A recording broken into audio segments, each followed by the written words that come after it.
The seven immortals were the best warriors in the kingdom. One of them would become a legend.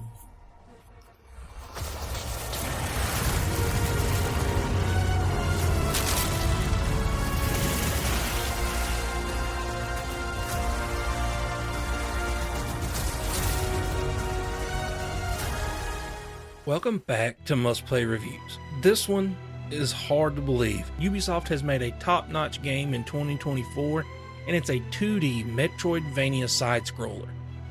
Prince of Persia: The Lost Crown is an amazing return to the Ubisoft of PS2 and Xbox 360 generations. It's a game made with high-quality visuals and gameplay, taking you on a journey that will challenge your platforming skills and puzzle solving along the way. So first up, let's go ahead and look at the visuals. Prince of Persia: The Lost Crown starts off on a war-torn battlefield underneath a red glowing sunset, with a hand-painted art style similar to games like Dishonored and some Blizzard titles. It is also very reminiscent of the PS2 era, which took some restraint from the developers not to push the limits in terms of shader models, ray tracing, and realism, trying to capture that movie look. Instead, they took a modest approach and focused on making a game that looks like a game, and it stands out amongst the competition because of its smooth animations, pin-sharp textures, high resolution, and high performance, and they nailed it in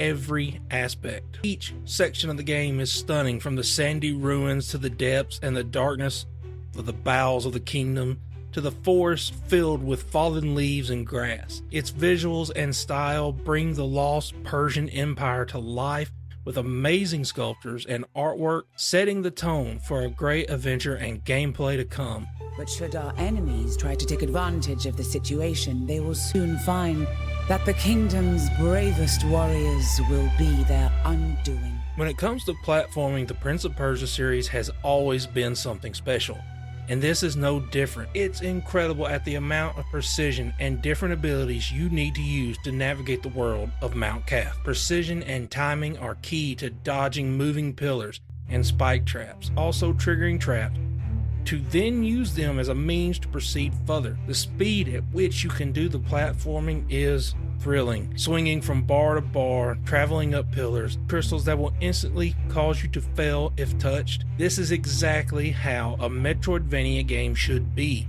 giving you a challenge, not just from combat, but from the environment itself.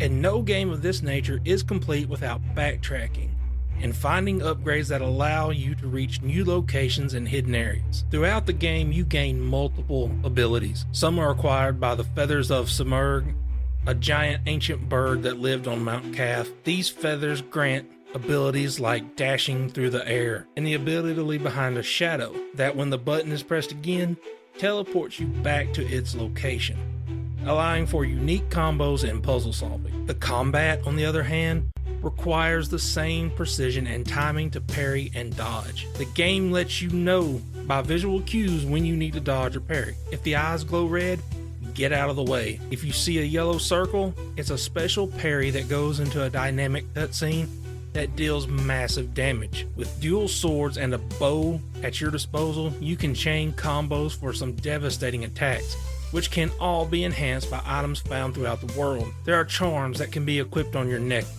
Your weapons can also be beefed up by a mystical blacksmith. Combined with necklace charms and weapon upgrades, it will allow you to take down some monstrous bosses like a giant snake and Jahandar, a lion with bat wings and a scorpion tail. The combat can be just as challenging as the platforming, as it should be for a Metroidvania game. As I'm reviewing Prince of Persia: The Lost Crown, a free update has been released, adding in a speedrun mode and permadeath for those who like to break their controllers, giving players more ways to experience the game. If you find the game too difficult, there are easier options and harder ones if you want to explore those, for an easier or more challenging experience. Another nice feature is a custom mode, where you can adjust damage modifiers to your liking, either making combat so easy that it's not a factor, just allowing you to explore the world at your whim, or making you become a perfect fighting machine because one hit can mean your demise. If you're not the biggest fan of 2D platformers, The Lost Crown could be the one to change your mind.